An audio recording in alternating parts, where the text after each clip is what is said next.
ആകാശവാണി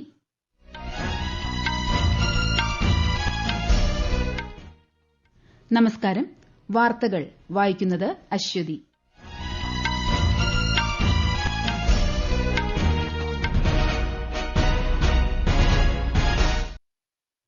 പ്രധാന വാർത്തകൾ. പ്രധാനമന്ത്രി നരേന്ദ്രമോദി ഇന്ന് തൊഴിൽ മേഖലയുമായി ബന്ധപ്പെട്ട ബജറ്റാനന്തര വെബിനാറിനെ അഭിസംബോധന ചെയ്യും.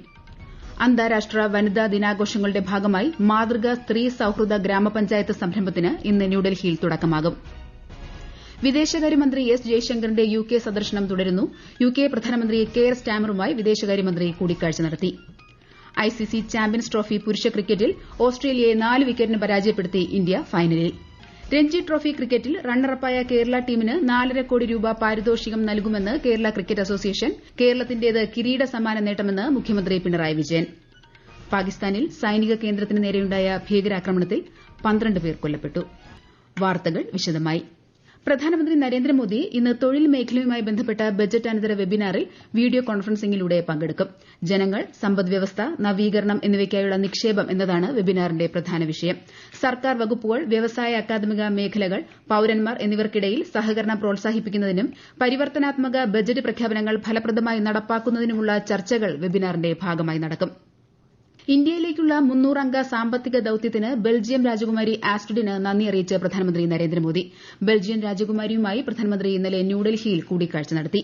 വ്യാപാരം, സാങ്കേതിക വിദ്യ, പ്രതിരോധം, കൃഷി, അക്കാദമിക വിനിമയങ്ങൾ എന്നിവയിലെ പങ്കാളിത്തങ്ങളിലൂടെ ഇരു രാജ്യങ്ങളിലെയും ജനങ്ങൾക്ക് പരിധിയില്ലാത്ത അവസരങ്ങൾ ലഭ്യമാക്കുകയാണ് ലക്ഷ്യമെന്ന് പ്രധാനമന്ത്രി പറഞ്ഞു. കേന്ദ്രമന്ത്രി അശ്വിനി വൈഷ്ണവ് ബെൽജിയം രാജകുമാരി ആസ്ട്രിഡിന്റെ നേതൃത്വത്തിലുള്ള പ്രതിനിധി സംഘവുമായി ന്യൂഡൽഹിയിൽ കൂടിക്കാഴ്ച നടത്തി. പ്രതിരോധം, ഇലക്ട്രോണിക്സ് തുടങ്ങിയ മേഖലകളിൽ ഇരു രാജ്യങ്ങളും തമ്മിലുള്ള സഹകരണം ചർച്ചയായി. ഗ്രാമപ്രദേശങ്ങളിൽ ഡിജിറ്റൽ പണമിടപാട് സംവിധാനത്തിന്റെ സ്വാധീനവും അതുവഴിയുണ്ടായ സമഗ്ര വികസനവും പങ്കുവച്ചതായി കേന്ദ്രമന്ത്രി സമൂഹമാധ്യമത്തിൽ കുറിച്ചു. വിവിധതാക്ക അമൃത മഹോത്സവത്തിന്റെ 2ാം പതിപ്പ് രാഷ്ട്രപതി ദ്രൌപദി മുർമു രാഷ്ട്രപതി ഭവനിൽ ഉദ്ഘാടനം ചെയ്യും. ദക്ഷിണേന്ത്യൻ സംസ്ഥാനങ്ങളുടെ സാംസ്കാരിക വൈവിധ്യം പരിപാടിയിൽ അവതരിപ്പിക്കും. ഈ നൂറ്റാണ്ടിന്റെ ആദ്യ പകുതി അവസാനിക്കുന്നതിന് മുമ്പ് രാജ്യത്തെ വികസിത രാഷ്ട്രമാക്കുക എന്നതാണ് ലക്ഷ്യമെന്ന് രാഷ്ട്രപതി ദ്രൌപദി മുർമു. ഈ ലക്ഷ്യം നിറവേറ്റുന്നതിന് എല്ലാ വിദ്യാർത്ഥികളും വിദ്യാഭ്യാസ സ്ഥാപനങ്ങളും ആഗോള ചിന്താഗതിയോടെ മുന്നോട്ട് പോകണമെന്നും ശ്രീമതി മുർമു പറഞ്ഞു. രാഷ്ട്രപതി ഭവനിൽ നടന്ന 2 ദിവസത്തെ വിസിറ്റേഴ്സ് കോൺഫറൻസിന്റെ സമാപന സമ്മേളനത്തിൽ സംസാരിക്കുകയായിരുന്നു രാഷ്ട്രപതി. सदी के पहली चौथाई के अंत में हम स्वाधीन भारत के अमृत काल से गुजर रहे हैं. इस सदी के पूर्वार्ध के संपन्न होने के पहले ही भारत को विकसित देश बनाने का हमारे राष्ट्रीय लक्ष्य है. इस लक्ष्य को प्राप्त करने के लिए शिक्षण संस्थानों से जुड़े सभी लोगों को तथा विद्यार्थियों को ग्लोबल माइंडसेट के आधार पर आगे बढ़ना होगा. അന്താരാഷ്ട്ര വനിതാ ദിനാഘോഷങ്ങളുടെ ഭാഗമായി മാതൃകാ സ്ത്രീ സൌഹൃദ ഗ്രാമപഞ്ചായത്ത് സംരംഭത്തിന് ഇന്ന് ന്യൂഡൽഹിയിൽ നടക്കുന്ന ദേശീയ കൺവെൻഷനിൽ പഞ്ചായത്ത് രാജ് മന്ത്രാലയം തുടക്കം കുറിക്കും. ഓരോ ജില്ലയിലും കുറഞ്ഞത് ഒരു മാതൃകാ സ്ത്രീ സൌഹൃദ ഗ്രാമപഞ്ചായത്ത് സ്ഥാപിക്കുക എന്നതാണ് സംരംഭത്തിന്റെ പ്രാഥമിക ലക്ഷ്യം. ലിംഗവിവേചനമില്ലാത്ത സ്ത്രീ സൌഹൃദ ഭരണ സംവിധാനമാണ് ഇതുവഴി ലക്ഷ്യമിടുന്നത്. കേന്ദ്ര സഹമന്ത്രിമാരായ എസ്.പി. സിംഗ് ബാഗേൽ, അനുപ്രിയ പട്ടേൽ എന്നിവർ ചടങ്ങിൽ പങ്കെടുക്കും. യുകെ പര്യടനം തുടരുന്ന വിദേശകാര്യമന്ത്രി എസ് ജയശങ്കർ യുകെ പ്രധാനമന്ത്രി കെയർ സ്റ്റാമറുമായി കൂടിക്കാഴ്ച നടത്തി. ഇരു രാജ്യങ്ങളും തമ്മിലുള്ള ഉഭയകക്ഷി സാമ്പത്തിക സഹകരണം മുന്നോട്ട് കൊണ്ടുപോകുന്നതിനെക്കുറിച്ച് ഇരു നേതാക്കളും ചർച്ച ചെയ്തു. പ്രധാനമന്ത്രി നരേന്ദ്രമോദിയുടെ ആശംസകൾ യുകെ പ്രധാനമന്ത്രിക്ക് കൈമാറിയതായി ശ്രീ ജയശങ്കർ സമൂഹമാധ്യമത്തിൽ കുറിച്ചു. യുക്രൈൻ സംഘർഷത്തെക്കുറിച്ചുള്ള കാഴ്ചപ്പാടുകൾ സ്റ്റാമർ പങ്കുവച്ചതായും ജയശങ്കർ പറഞ്ഞു. വേവ്സ് 2025 ഉച്ചകോടിയുടെ ഭാഗമായി ഡ്രോൺ പൈലറ്റുമാർക്കും ചലച്ചിത്ര പ്രവർത്തകർക്കുമായി waves India a bird's eye view challenge എന്ന പേരിൽ പരിപാടി ആവിഷ്കരിച്ചു. മത്സരത്തിനായി രാജ്യത്തിന്റെ സൌന്ദര്യവും വൈവിധ്യവും പ്രദർശിപ്പിക്കുന്ന ആകാശ ദൃശ്യങ്ങളുടെ 2 മുതൽ 3 മിനിറ്റ് വരെ ദൈർഘ്യമുള്ള വീഡിയോയാണ് സൃഷ്ടിക്കേണ്ടത്. മെയ് 1 മുതൽ 4 വരെ മുംബൈയിലാണ് വേവ്സ് ഉച്ചകോടി സംഘടിപ്പിക്കുക. ഈ വാർത്തകൾ ആകാശവാണിയിൽ നിന്ന്. ആകാശവാണി വാർത്തകളും വാർത്താധിഷ്ഠിത പരിപാടികളും all India radio news Thiruvananthapuram YouTube ചാനലിലും all India radio news Thiruvananthapuram Facebook പേജിലും AR News_ തിരുവനന്തപുരം ഇൻസ്റ്റഗ്രാം അക്കൌണ്ടിലും AR News_TVM X ഹാൻഡിലും ലഭ്യമാണ്. കേന്ദ്ര സർക്കാരിന്റെ ഉൾനാടൻ മത്സ്യ ഗവേഷണ സ്ഥാപനത്തിന്റെ നേതൃത്വത്തിൽ പാലക്കാട് എലപ്പുള്ളി പഞ്ചായത്തിൽ സമഗ്ര മത്സ്യകൃഷി പദ്ധതിക്ക് ഇന്ന് തുടക്കം കുറിക്കും. പദ്ധതിയിൽ രജിസ്റ്റർ ചെയ്ത കർഷകർക്കുള്ള ബോധവൽക്കരണ പരിപാടി രാവിലെ കേന്ദ്ര സഹമന്ത്രി ജോർജ് കുര്യൻ ഉദ്ഘാടനം ചെയ്യും. പ്രതിപക്ഷ പ്രതിഷേധത്തെ തുടർന്ന് നടപടികൾ വേഗത്തിൽ പൂർത്തിയാക്കി കേരള നിയമസഭ ഇന്നലെ പിരിഞ്ഞു. ആശാപ്രവർത്തകരുടെ ആവശ്യങ്ങളിൽ സർക്കാർ നടപടി ആവശ്യപ്പെട്ട് പ്രതിപക്ഷത്തു നിന്നും രാഹുൽ മാങ്കൂട്ടത്തിൽ ഉപക്ഷേപത്തിന് നോട്ടീസ് നൽകിയിരുന്നു. മന്ത്രി വീണ ജോർജിന്റെ മറുപടിയുടെ അടിസ്ഥാനത്തിൽ ഉപക്ഷേപത്തിന് സ്പീക്കർ അനുമതി നിഷേധിച്ചു. ആശമാരുടെ പ്രശ്നങ്ങൾ മുഖ്യമന്ത്രി നേരിൽ കേട്ട് പരിഹരിക്കണമെന്ന് പ്രതിപക്ഷ നേതാവ് വി ഡി സതീശൻ വാക്കൌട്ട് പ്രസംഗത്തിൽ ആവശ്യപ്പെട്ടു. സഭ ഈ മാസം 10-ന് വീണ്ടും സമ്മേളിക്കും. കേന്ദ്ര ന്യൂനപക്ഷ കാര്യമന്ത്രി കിരൺ റിജിജു ഒരു ദിവസത്തെ സന്ദർശനത്തിനായി നാളെ സംസ്ഥാനത്തെത്തും. തിരുവനന്തപുരത്ത് പ്രധാനമന്ത്രി ജൻ വികാസ് കാര്യക്രം പരിപാടിയുടെ അവലോകന യോഗത്തിൽ കേന്ദ്രമന്ത്രി പങ്കെടുക്കും. ആറ്റുകാൽ പൊങ്കാല മഹോത്സവത്തിന് ഇന്ന് തുടക്കം. രാവിലെ 10-ന് ദേവിയെ കാപ്പുകെട്ടി കുടിയിരുത്തുന്നതോടെയാണ് ചടങ്ങുകൾ ആരംഭിക്കുക. ഈ മാസം 13-നാണ് ലോകപ്രശസ്തമായ ആറ്റുകാൽ പൊങ്കാല. പൊങ്കാലയുടെ ഒരുക്കങ്ങൾ വിലയിരുത്താൻ മുഖ്യമന്ത്രി പിണറായി വിജയന്റെ നേതൃത്വത്തിൽ ഇന്നലെ ഉന്നതതല യോഗം ചേർന്നു. ഐസിസി ചാമ്പ്യൻസ് ട്രോഫി പുരുഷ ക്രിക്കറ്റിൽ ഇന്ത്യ ഫൈനലിൽ. ഇന്നലെ ദുബായിൽ നടന്ന മത്സരത്തിൽ ഓസ്ട്രേലിയയെ 4 വിക്കറ്റിന് പരാജയപ്പെടുത്തിയാണ് ഇന്ത്യ ഫൈനലിലേക്ക് കുതിച്ചത്.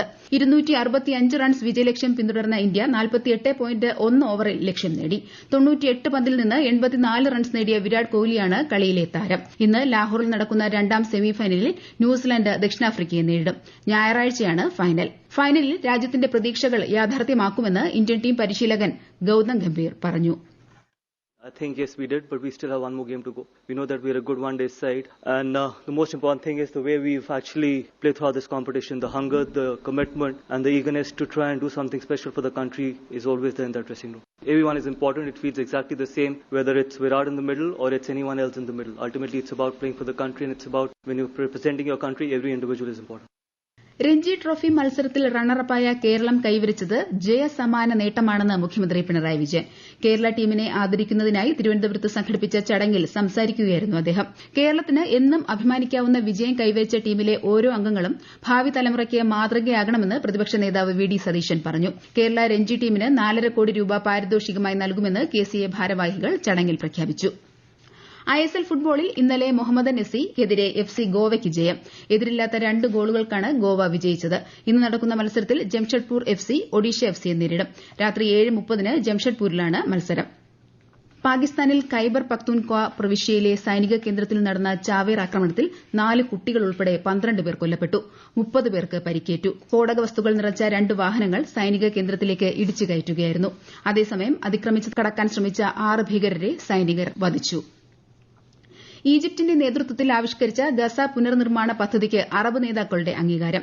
കെയ്റോയിൽ നടന്ന അടിയന്തര ഉച്ചകോടിക്ക് ശേഷം Arab League secretary general Ahmed Aboul Gheit ഇത് സംബന്ധിച്ച പ്രഖ്യാപനം നടത്തി. പലസ്തീൻ ജനതയുടെ അവകാശങ്ങൾക്കും മേഖലയിലെ രാഷ്ട്രീയ പരിഹാരങ്ങൾക്കും ഊന്നൽ നൽകുന്നതാണ് പദ്ധതി. യുദ്ധത്തിൽ തകർന്ന പ്രദേശത്തെ അവശിഷ്ടങ്ങൾ നീക്കം ചെയ്യുക, കുടിയിറക്കപ്പെട്ടവർക്ക് താൽക്കാലിക ഭവനങ്ങൾ തുടങ്ങിയ 3 ഘട്ടങ്ങളിലായാണ് പുനർനിർമ്മാണം നടത്തുക.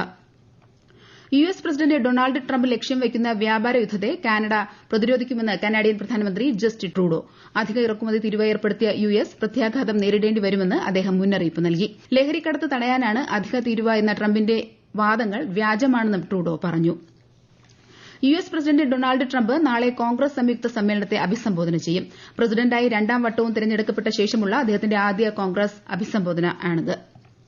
കേന്ദ്ര ആഭ്യന്തരമന്ത്രി അമിത്ഷാ തമിഴ്നാട്ടിൽ സിഐഎസ്എഫ് കോസ്റ്റൽ സൈക്ലോത്തോൺ ഉൾപ്പെടെയുള്ള വിവിധ സംരംഭങ്ങൾ ഓൺലൈനായി ഉദ്ഘാടനം ചെയ്യും. തീരദേശ മേഖലകളിൽ ദേശീയ സുരക്ഷ ശക്തിപ്പെടുത്തുന്നതിനൊപ്പം ലഹരിമരുന്ന്, ആയുധങ്ങൾ, സ്ഫോടക വസ്തുക്കൾ എന്നിവയുടെ കള്ളക്കടത്തിനെതിരെ അവബോധം സൃഷ്ടിക്കുക എന്നതാണ് സൈക്ലോത്തോണിന്റെ ലക്ഷ്യം. 14 വനിതകൾ ഉൾപ്പെടെ 125 സിഐഎസ്എഫ് സൈക്ലിസ്റ്റുകൾ 2 ഗ്രൂപ്പുകളായി തിരിച്ചുള്ള യാത്രയിൽ പങ്കെടുക്കും. വിദ്യാർത്ഥികൾ പ്രവൃത്തികളിൽ ശ്രദ്ധ കേന്ദ്രീകരിക്കണമെന്നും ലക്ഷ്യത്തിൽ പ്രതിജ്ഞാബദ്ധരായിരിക്കണമെന്നും കേന്ദ്ര വാർത്താവിനിമയ പ്രക്ഷേപണ മന്ത്രി അശ്വിനി വൈഷ്ണവ് ന്യൂഡൽഹിയിൽ ഇന്ത്യൻ ഇൻസ്റ്റിറ്റ്യൂട്ട് ഓഫ് മാസ് കമ്മ്യൂണിക്കേഷന്റെ 56ാമത് ബിരുദദാന ചടങ്ങിൽ സംസാരിക്കുകയായിരുന്നു കേന്ദ്രമന്ത്രി. പ്രധാന വാർത്തകൾ വീണ്ടും. പ്രധാനമന്ത്രി നരേന്ദ്രമോദി ഇന്ന് തൊഴിൽ മേഖലയുമായി ബന്ധപ്പെട്ട ബജറ്റ് അനന്തര വെബിനാറിനെ അഭിസംബോധന ചെയ്യും. അന്താരാഷ്ട്ര വനിതാ ദിനാഘോഷങ്ങളുടെ ഭാഗമായി മാതൃകാ സ്ത്രീ സൌഹൃദ ഗ്രാമപഞ്ചായത്ത് സംരംഭത്തിന് ഇന്ന് ന്യൂഡൽഹിയിൽ തുടക്കമാകും. വിദേശകാര്യമന്ത്രി എസ് ജയശങ്കറിന്റെ യുകെ സന്ദർശനം തുടരുന്നു. യുകെ പ്രധാനമന്ത്രി കെയർ സ്റ്റാമറുമായി വിദേശകാര്യമന്ത്രി കൂടിക്കാഴ്ച നടത്തി. ഐസിസി ചാമ്പ്യൻസ് ട്രോഫി പുരുഷ ക്രിക്കറ്റിൽ ഓസ്ട്രേലിയയെ 4 വിക്കറ്റിന് പരാജയപ്പെടുത്തി ഇന്ത്യ ഫൈനലിൽ. രഞ്ജി ട്രോഫി ക്രിക്കറ്റിൽ റണ്ണറപ്പായ കേരള ടീമിന് 4.5 കോടി രൂപ പാരിതോഷികം നൽകുമെന്ന് കേരള ക്രിക്കറ്റ് അസോസിയേഷൻ. കേരളത്തിന്റേത് കിരീട സമ്മാന നേട്ടമെന്ന് മുഖ്യമന്ത്രി പിണറായി വിജയൻ. പാകിസ്ഥാനിൽ സൈനിക കേന്ദ്രത്തിന് നേരെയുണ്ടായ ഭീകരാക്രമണത്തിൽ 12 പേർ കൊല്ലപ്പെട്ടു. വാർത്തകൾ കഴിഞ്ഞു. അടുത്ത വാർത്താ പ്രക്ഷേപണം 12:30-ന്.